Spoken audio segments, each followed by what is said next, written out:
ದೇವರನ್ನು ಸ್ತುತಿಸುವುದಕ್ಕೆ ಅನ್ಯ ದೇಶದವರಿಗೆ ಹೊರತು ಯಾವ ರೀತಿಯಲ್ಲಿ ಬರಲಿಲ್ಲವೇ ಎಂದು ಹೇಳಿ ಅವರಿಗೆ ಬಿಟ್ಟು ಹೋಗು, ನಿನ್ನ ನಂಬಿಕೆಯನ್ನು ಸೃಷ್ಟಿ ಮಾಡಿ ಎಂದು ಹೇಳಿದನು. ఆయన యెరూషలేమునకు ప్రయాణమైపోవచ్చు సమరయ గలిలయ మధ్యగా వెలుచుండెను. ఆయన ఒక గ్రామంలోనికి వెలుచుండగా 10 మంది కుష్ఠరోగులు ఆయనకు ఎదురుగా వచ్చి దూరమున నిలిచి, యేసు ప్రభువా, మమ్ము కరుణింపుమని కేకలు వేసిరి. ఆయన వారిని చూచి, మీరు వెళ్ళి మిమ్మును యాజకులకు కనపరుచుకుని వారితో చెప్పెను. వారు వెళ్ళుచుండగా శుద్ధులైరి. వారిలో ఒకడు తనకు స్వస్థత కలుగుట చూచి గొప్ప శబ్దంతో దేవుని మరుగుపరుచు తిరిగి వచ్చి ఆయనకు కృతజ్ఞతలు చెల్లించుచు ఆయన పాదముల యొక్క సాగిలపడను. వాడు సమరయుడు. అందుకు యేసు 10 మంది శుద్ధులైన కాగా ఆ 9 ఎక్కడా?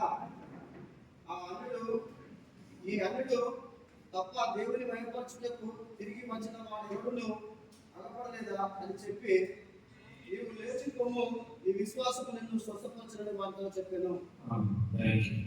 ఈ రోజు సువార్త 11వ వచనం నుంచి మనం ఈ 10వ వచనాలు చూసాం కదా. ఇక్కడ మనం 10 మంది కుష్ఠరోగులు మాట్లాడుతాం. అవునా? 10 మంది కుష్ఠరోగులు. ఈ 10 మంది కుష్ఠరోగులు దేవుని చేత స్వస్థత కలిగినారు. అవునా? 10 మంది కలిగారు. ఆయన ఆ దారిని వెళ్తుండగా వాళ్ళు కేకలు వేసినప్పుడు ఆయన ఆ 10 మందిని స్వస్థపరిస్తే ఎంతమంది వచ్చి దేవునికి స్తుతులు చెల్లించారండి? మిగతా 9 మంది యొక్క ఉద్దేశం ఏమై ఉండవచ్చు? మనం ఈ రోజు ఇలాంటిది జ్ఞాపకం చేసుకుని మనం నా వాక్యాన్ని నేర్చుకోవాలి. ఎందుకంటే మనలో ఉన్న చాలా మంది, మనలో కూడా చాలా మంది దేవుడు చేసిన మేలు మర్చిపోతూ ఆయనకు స్తుతులు చెల్లించడం మనం మర్చిపోతాం. దేవుడి మనం కార్యాలు కావాలనుకుంటున్నాం, దేవుడి మనం మేలు పొందాలనుకుంటున్నాం. కానీ ఆ మేలు పొందిన తర్వాత దేవుడికి స్తుతులు చెల్లించడం మర్చిపోతాం. జ్ఞాపకం చేసుకున్నాం. దేవుడికి మనం మేలు పొందాలని ఆశిస్తున్నాం. దేవుడు ఆ మేలు చేయడానికి సిద్ధంగా ఉన్నాడు. ఆ మేలు పొందిన తర్వాత మనం ఆయనకి స్తుతులు చెల్లిస్తాం. ఏం చిన్న మాట్లాడాలి? ఎవరికి 10 మంది శుద్ధులైన కదా, 30 వచ్చినప్పుడు స్తుతులు చేస్తామని యేసుక్రీస్తు అంటున్నారు. మన జీవితంలో దేవుడు ఇన్ని సంవత్సరాలుగా ఎన్నో కార్యాలు చేశాడు, వేల కొలు చేస్తుంటాడు. అయితే ఆ వేల కొలులో నువ్వు దేని బట్టి ఆయన స్తుతించావు? నీకున్న ఇల్లు బట్టి స్తుతించావా? నీకున్న ఉద్యోగం బట్టి స్తుతించావా? నీకున్న పిల్లలను బట్టి స్తుతించావా? దేనిని బట్టి నువ్వు స్తుతించావు? జ్ఞాపకం చేసుకోవాలి ఈ మాట. ఒకసారి మొదటి తెస్సలోనిక 5:14 వచనంలో ఉంటుంది కదా, ప్రతి విషయమునందు కృతజ్ఞతాస్తుతులు చెల్లించి ఇలా చేయగా యేసుక్రీస్తునందు ఎవరి చిత్తం అంట? చెప్పాలి, ఎవరి చిత్తం? దేవుని చిత్తం. కృతజ్ఞతాస్తుతులు చెల్లించడం దేవుని చిత్తం అని బైబిల్ సెలవిస్తుంది. అయితే నువ్వు నేనైతే కృతజ్ఞతాస్తుతులు చెల్లించడం మానవునే ఉన్నాం. జీవితాలు ఇన్ని సంవత్సరాలు కూడా కృతజ్ఞతాస్తుతులు చెల్లించడం మనం మర్చిపోతూనే ఉన్నాం దేవుడు చేసిన మేలుల గురించి. మొదటి తెస్సలోనిక 5:16-18 అంటాడు, ప్రతి విషయమునందు కృతజ్ఞతాస్తుతులు చెల్లించుడి, ఇలా చేయగా దేవుని యేసుక్రీస్తునందు దేవుని చిత్తం అని బైబిల్ సెలవిస్తుంది. ఒకసారి కేవలం 1:3 అధ్యాయం ఒకసారి 1:3-1:2 వచ్చినారు. నేను చదువుతాను. నా ప్రాణమా యెహోవాను సన్నిధించుము, నా అంతరంగమున సమస్తమా ఆయన పరిశుద్ధ నామమును సన్నిధించుము.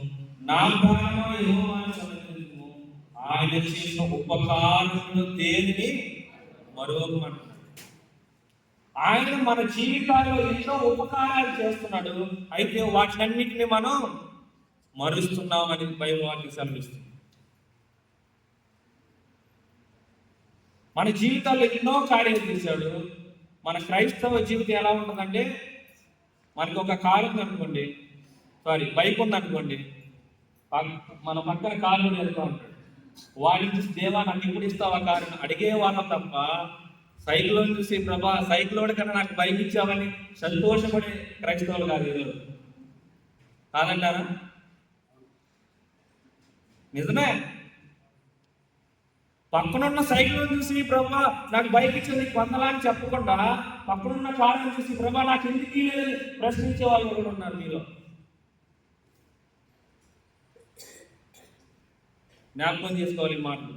దేవుడు ప్రతి విషయంలో మనకి కృతజ్ఞతాస్తుతులు మనం చెల్లించాలని ఆశపడుతున్నాడు. దేవుడు మేలు చేయడానికి సిద్ధంగా ఉన్నాడు, మేలు చేస్తున్నాడు. ఆయన మేలుతో పాటు ఏమైనా ఆశిస్తున్నాడు మన దగ్గర నుంచి? కృతజ్ఞతాస్తుతులు చెల్లించాలని ఆశిస్తున్నాడు. ఈ లోక సువార్తను మనం ఒకసారి జ్ఞాపకం చేస్తాం. ఆ మేలు చేయడానికి ఆయన సిద్ధంగా ఉన్నాడు. ఆ మేలు పొందిన తర్వాత ఆయన కృతజ్ఞతాస్తుతులు చెల్లించాలని దేవుడు కోరుకుంటున్నాడు. మనం ఎన్నో విషయంలో మర్చిపోతున్నాం ఆయనకి కృతజ్ఞతాస్తుతులు చెల్లించడం.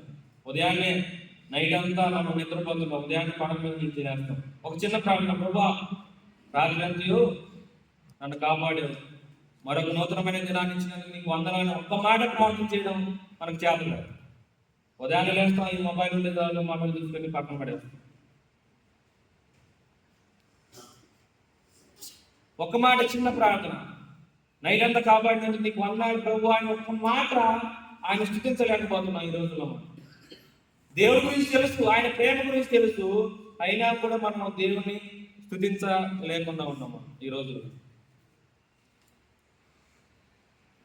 ఒకసారి తులాభ వాక్యంలో 3:22 ఒక మాట ఉంటుంది. ఆ మాట చెప్పి నేను ముందుకు చేస్తాను సందేశాన్ని.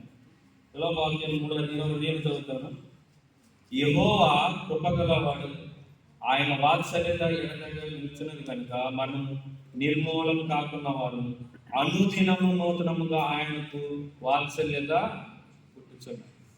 మనం ఎందుకు బ్రతుకున్నామంటే రెండే విషయాలు. ఇలాగ నువ్వు చేస్తున్న తప్పులైన మానాలి, లేకపోతే దేవుడు నీకు ఇచ్చిన పనైనా చేయాలి, అంతే.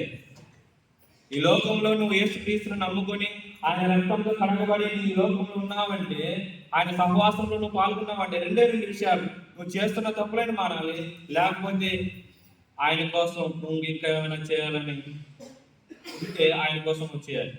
ఆయన పని కోసం నువ్వు వాడబడాలి. ఎంతమంది ఈ ట్రాన్స్లేషన్ వరకు నాకు ఇచ్చావని దేవుడికి వందనాలు చెప్పాడు? చేతులు అంటాను సార్, అయ్యా నాకు మీకు వందనాలు. ఈ ట్రాన్స్లేషన్ వరకు ఎంతో మంది ఉన్నారు నా కమ్యూనిటీలో, నన్ను ఎన్నుకున్నాం, అందుని బట్టి నీకు వందనాలు ఎంతమంది చెప్పగలరు? చెప్పారా? చెప్పలేదు, నేను అడుగుతున్నాను. చెప్పారు, కొంతమంది చెప్పారు, కొంతమంది చెప్పారు. అదే అడుగుతుంది దేవుడు. మేలు చేస్తే కృతజ్ఞతాస్తుతులు చెల్లించని జనమని దేవుడు సెలవు. నీ కమ్యూనిటీలో నీ లాంగ్వేజ్ ఎంతో మంది ఉన్నారు. దేవుడు నిన్నే ఎందుకు ఎన్నుకున్నాడు ఈ ట్రాన్స్లేషన్ వర్క్ చేయడానికి?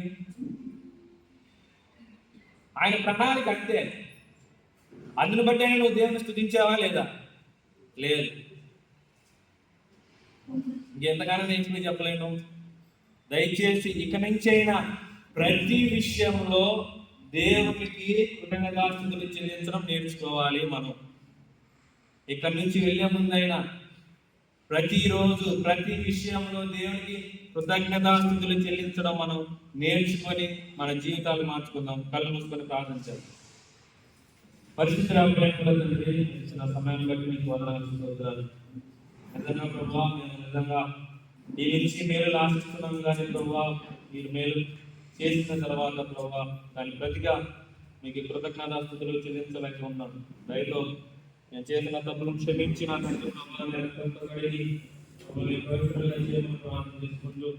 అయ్యా మీరు ఇచ్చిన ట్రాన్స్లేషన్ వర్క్ను బట్టి నీకు వందనాలు స్తోత్రాలు చెల్లించుకుంటున్నా తండ్రి ప్రభావ. మేము ప్రతిరోజు నా తండ్రి ప్రభావ ఆయా భాషలో తర్జుమా చేస్తున్నాం తండ్రి ప్రభావ. మాకు కావాల్సిన జ్ఞానము శక్తి బలాన్ని దయచేయమని ప్రార్థిస్తుంటూ యేసుక్రీస్తు వారి నామమున ప్రార్థిస్తున్నాం తండ్రి. ఆమేన్.